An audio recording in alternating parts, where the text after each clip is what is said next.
هی سلام دوستای عزیزم، همگی خوش اومدین. امروز میخوام این پاپوش خوشگلو بهتون آموزش بدم.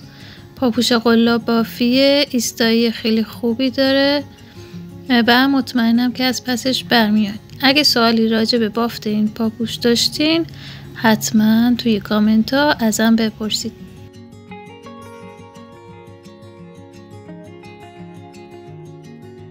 من برای بافت این پاپوش که سایز مناسب 0 تا 3-4 ماه هاست 20 سانت برای کفش لازم دارم که زنجیره بزنم، یعنی کف پا رو اندازه گرفتم 10 سانت، پس من 2 برابرش زنجیره می بافم که بعداً دولا میشه و تبدیل به 10 سانت میشه. پس من 50 تا زنجیره می بافم تا به 20 سانت برسم. قبل از شروع بافت ازتون خواهش میکنم که کانالم رو سابسکرایب کنید و با لایک هاتون از من حمایت کنید.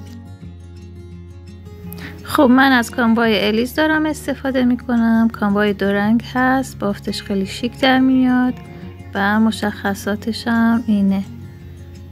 و همینطور از قلاب شماره 2 میلیمتر. میریم سراغ شروع بافت. گره اول رو میزنم و شروع میکنم به زنجیره زدن. 4 5 6 7 8 همینجوری زنجیره ها رو میشمرم تا به 50 تا میرسم، در واقع به 20 سانت، بسته به ضخامت کامواتون داره. حالا این زنجیره روی قلاب رو حساب نمی کنیم، یه پیچ میزنیم دور قلاب، 2 تا زنجیره رو میشمرم و توی سومی میخوام پای متوسط ببافم. هر 3 تا حلقه رو با هم دیگه میبافم. این میشه یه دونه پای متوسط. توی زنجیره بعدی باز هم پای متوسط میبافم. همینطور پای متوسط میبافم تا آخر زنجیره ها. این میشه رج اولمون.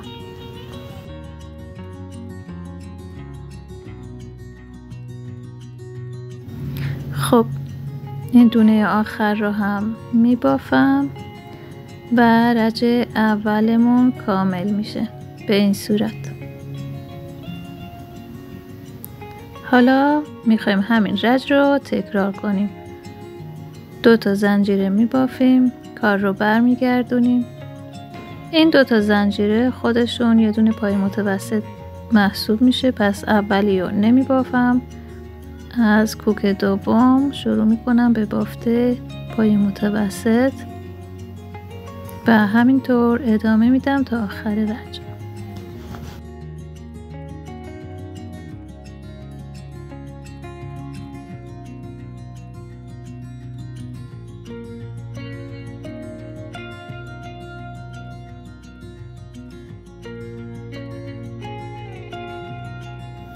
خب اینجا دقت کنید که شما فکر میکنید دارید آخرین پای متوسطتون رو میبافید، ولی اگه به این نکته توجه نکنید بافتتون کج در میاد. اون 2 تا زنجیره‌ای بود که جا گذاشتیم و پای اول رو تو سومی زدیم، روی بالاییشون باید یه دونه پای متوسط به عنوان آخرین پای متوسط این رج ببافید. اینجا اگه اینو نبافین بافتتون کج در میاد و درست نمیشه به این صورت. حالا میخوایم سومین رج رو هم ببافیم. 2 تا زنجیره میبافیم، کارو برمیگردونیم و شروع میکنیم به بافت پای متوسط هامون از دومین سوراخی که داریم.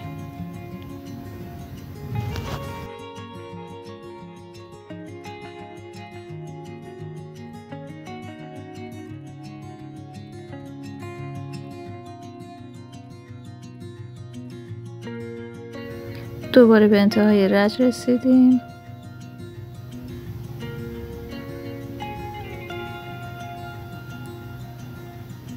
حالا بازم باید روی اون 2 تا زنجیره یه پای متوسط دیگه ببافیم رو زنجیره بالایی قلاب رو داخل میبریم، نخ میگیریم و آخرین پای متوسطمون رو میبافیم.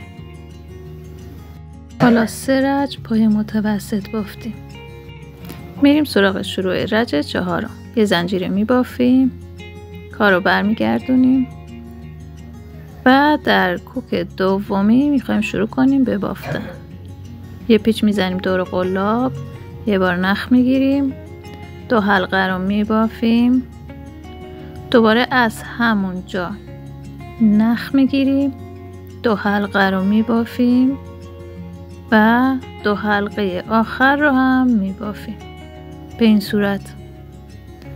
حالا میریم با یه پای بست به کوک بعدی به این شکل. دوباره همین کار رو تکرار میکنیم. 2 حلقه رو میبافیم، از همونجا نخ میگیریم، 2 حلقه رو میبافیم و 2 حلقه آخر رو هم میبافیم و با یه پای بست میریم جلو. همینطور ادامه میدیم تا به آخر رج برسیم.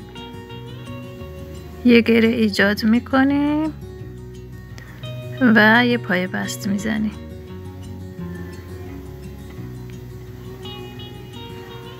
دوباره گره ایجاد میکنیم،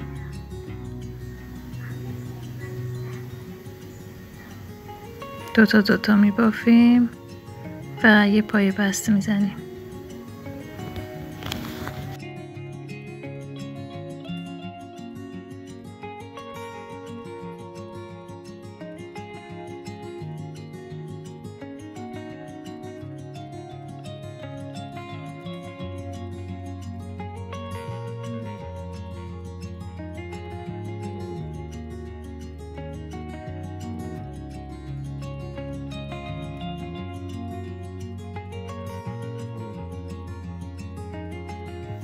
اینجا به انتهای رج رسیدیم. آخرین گیرمون رو میبافیم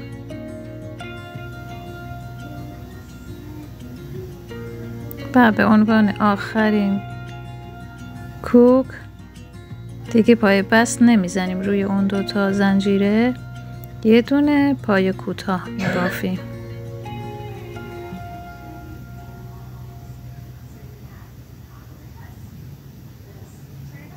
به این صورت. حالا یه زنجیره میبافم، کارو برمیگردونم و رج بعدی رو کلا میخوام پای کوتاه ببافم.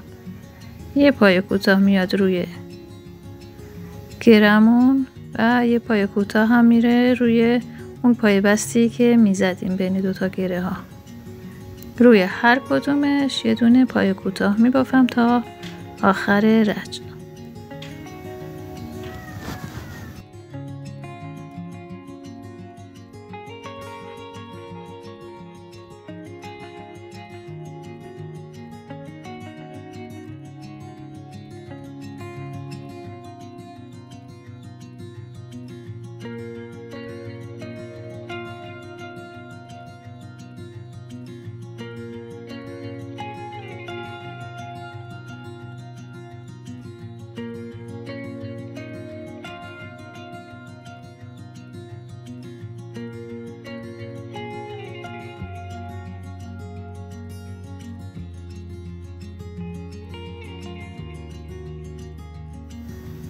آخرین پای کوتاه همونم میبافم.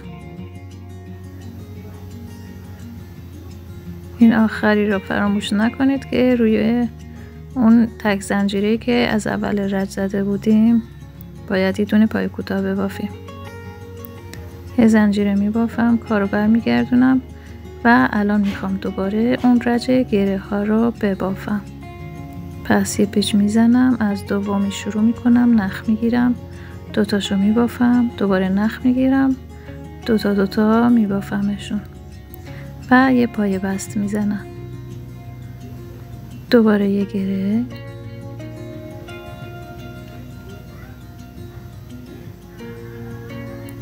و دوباره یه پای بست. تا آخر رج همین کار رو تکرار میکنم.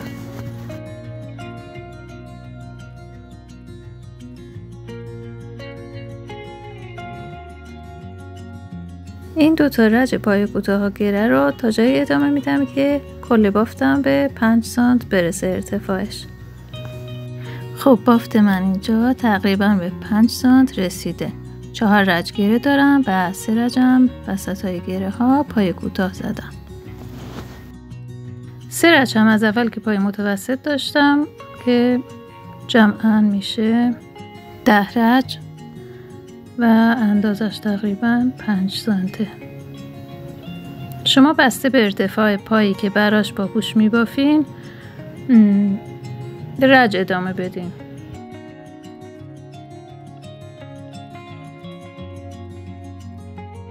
یه زنجیره میزنم و نخ رو کات میکنم.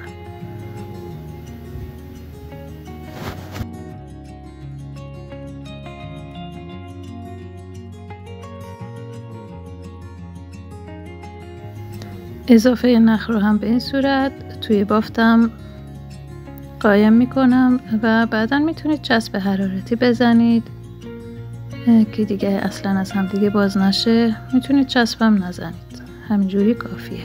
خب این قطعه اول بافتمونه. قطعه دوم رو از این بالا میخوایم شروع کنیم.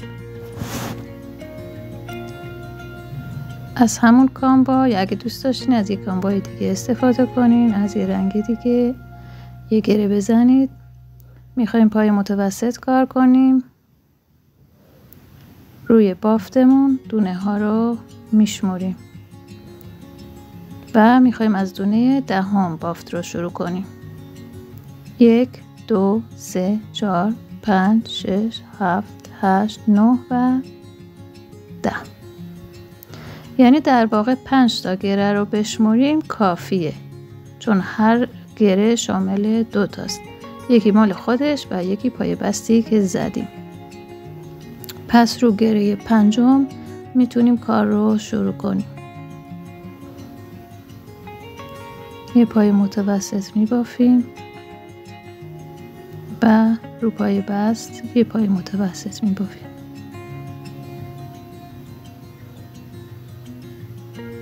رو گره بعدی و روی پای بست بعدی.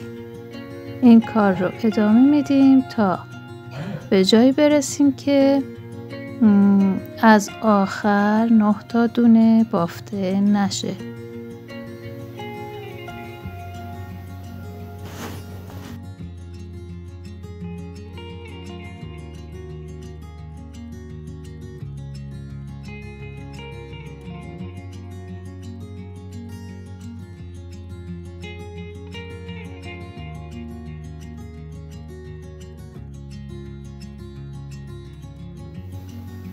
خب تقریبا به جایی که میخوایم رسیدیم. تقریبا که نه، دقیقا 5 تا گره مونده. از این برم 5 تا گره داشتیم، یعنی این 2 تا تیکه باید هم اندازه باشن به این شکل. حالا یه زنجیره میبافیم، کار رو برمیگردونیم و میخوایم دوباره پای متوسط ببافیم. اولی رو جا میندازیم و از دومی شروع میکنیم به بافتن. همین پای متوسط ها رو میبافیم تا 3 رج بشن.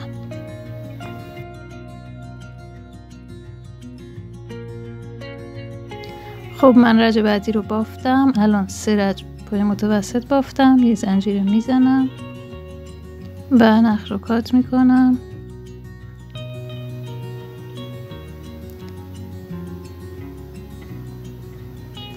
و بعدش این نخهای اضافه رو در پشت کار قایم میکنم و محکمشون میکنم.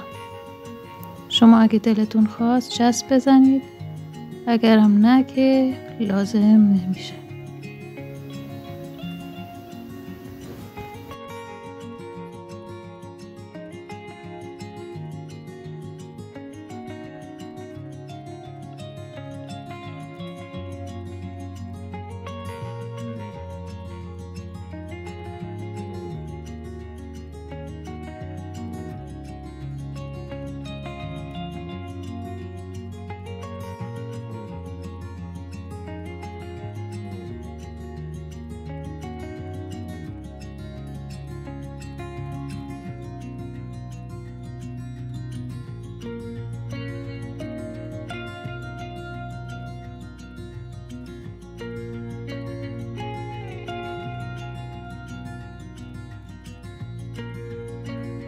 خب اینجا کار بافت ما تموم شده و باید شروع کنیم به کوک زدن پاپوشمون. به این صورت از گوشه بالایی شروع میکنیم و کوک میزنیم.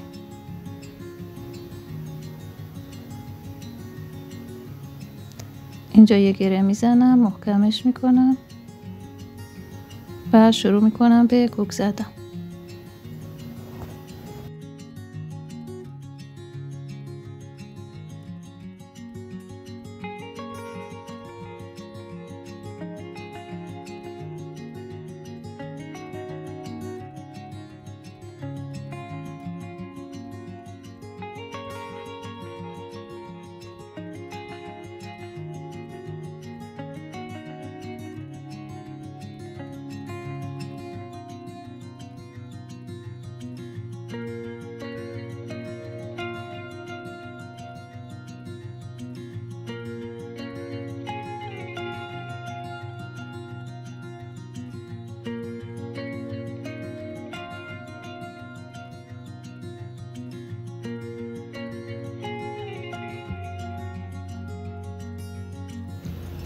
چند تا کوک از گوشه که رد شدین نخ رو سفت بکشید که گوشتون منحنی بشه که به زیبایی کار کمک میکنه.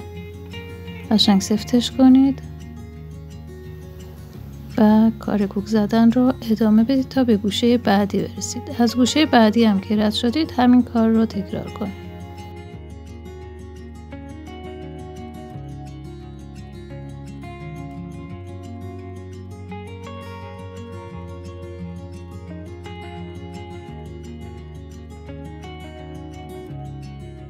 اینجا دوباره از گوشه رد شدیم، نخ رو سفت میکنیم که گوشمون منحنی بشه.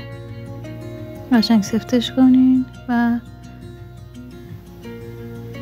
محکم بکشید.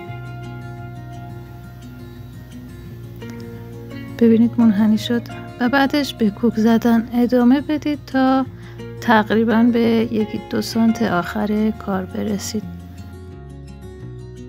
خب به اینجای کار که رسیدیم، دور تا دور بافتمون رو میخوایم کوک بزنیم. یعنی جدا جدا طرف این ورش رو کوک میزنیم، دور میزنیم تا به آخر طرف بعدی برسیم. کوک عادی میزنیم. میخوایم در آخر نخ رو بکشیم سفت بشه و پاشنه رو ایجاد کنه. بافت رو جمع میکنه و پاشنه رو ایجاد میکنه.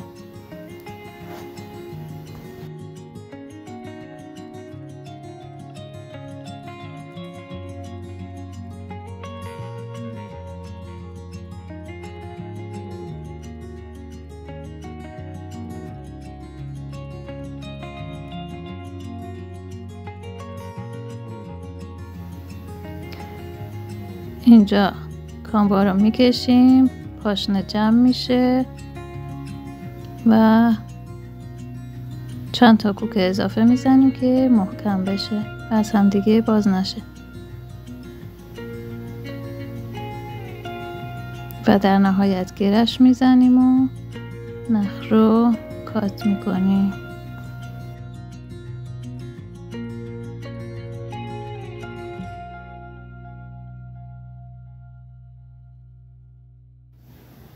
انتهای نخ رو هم میتونید قایم کنید و محکمش کنید.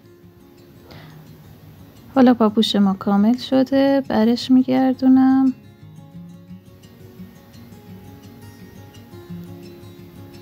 و شما زیباییش رو میبینید.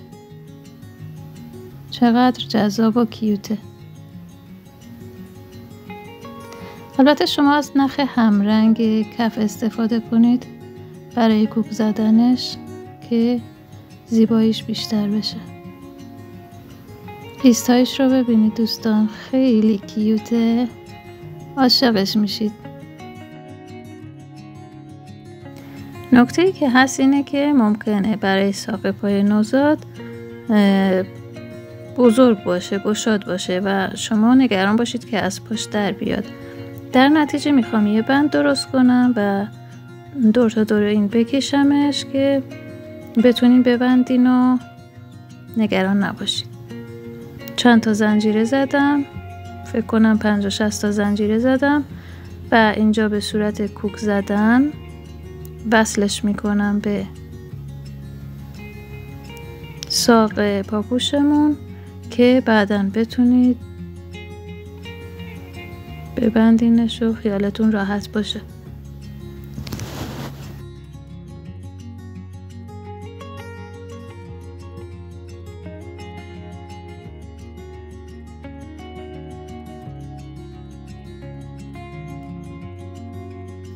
کار ما اینجا تمام میشه.